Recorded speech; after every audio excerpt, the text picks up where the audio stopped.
Welcome to The Explainer. Today, we're diving into a powerful, almost invisible force that shapes nations and can even build empires.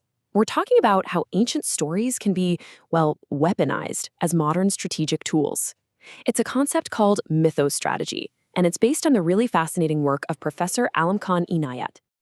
So, the source material we're looking at kicks off with this really stark paradox. You have a people whose very name once meant civilization, but today, in the source's words, they are one of the most oppressed societies.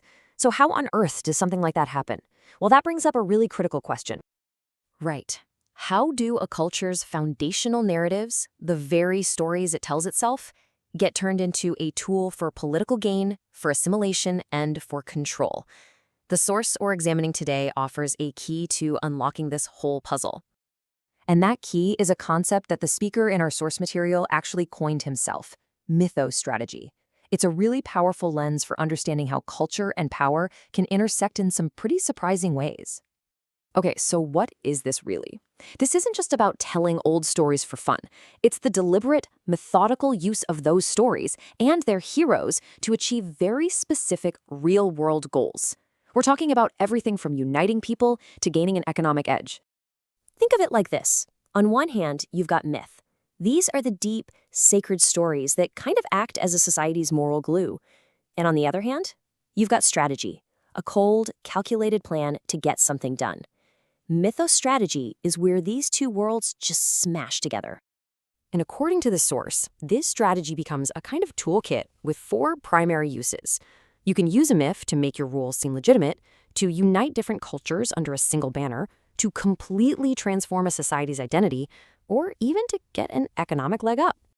All right, let's really dig into this with a first case study from our source material to see how this works in the real world. We'll start with one of the most foundational figures in Chinese culture, Huangdi, also known as the Yellow Emperor. So, what's really fascinating here is the huge clash you see on this slide.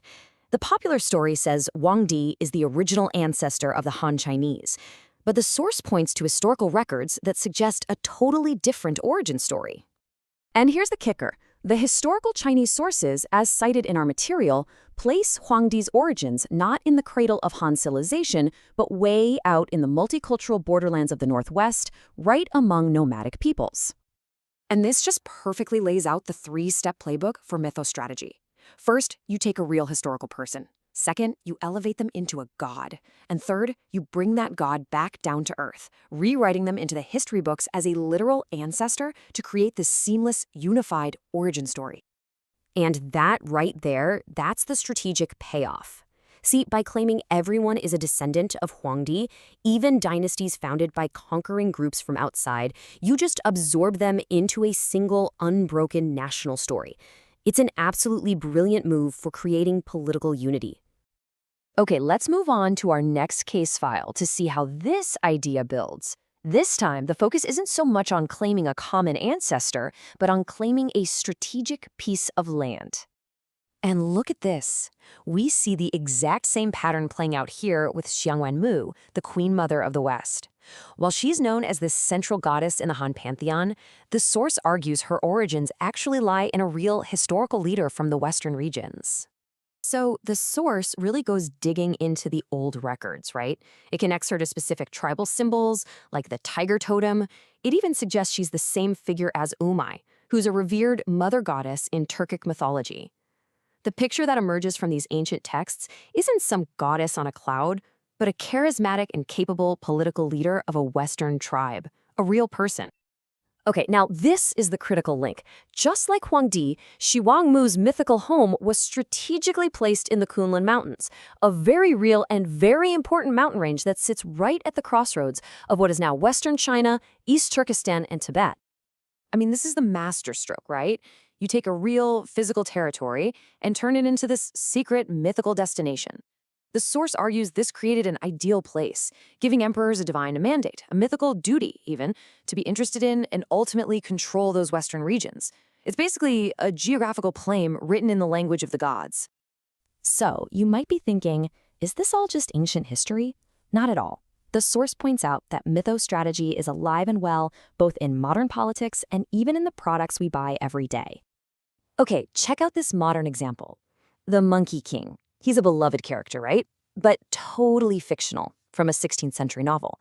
Yet the source highlights how in 2003, a natural rock formation was promoted by state media as his likeness, strategically creating a physical, historical footprint for a Han Chinese myth in a contested region. And hey, if you think this is just about big picture geopolitics, just look around. Brands are doing this all the time. Nike isn't just a sneaker company. It's named after the Greek goddess of victory. Pegasus Airlines isn't just a plane. It's a mythical winged horse. These companies are borrowing the power of myth to make us feel a certain way about their stuff. But okay, let's get back to the core political consequences here. What's the end game of a strategy like this, played out over centuries? According to the source, it's the creation of a massive cauldron of assimilation, where the unique identities of many different peoples are melted down and reforged into a single, state-approved story. The source basically argues that this whole method has been a huge driver in what it calls a snowball effect. Over centuries, distinct peoples were absorbed through these shared myths, helping to form a single, massive population. So when you see how a strategy like this can transform distinct peoples into a single story, it brings us to a final, pretty powerful question for all of us. Understanding the mechanics of mythostrategy kind of forces us to look at our own world differently.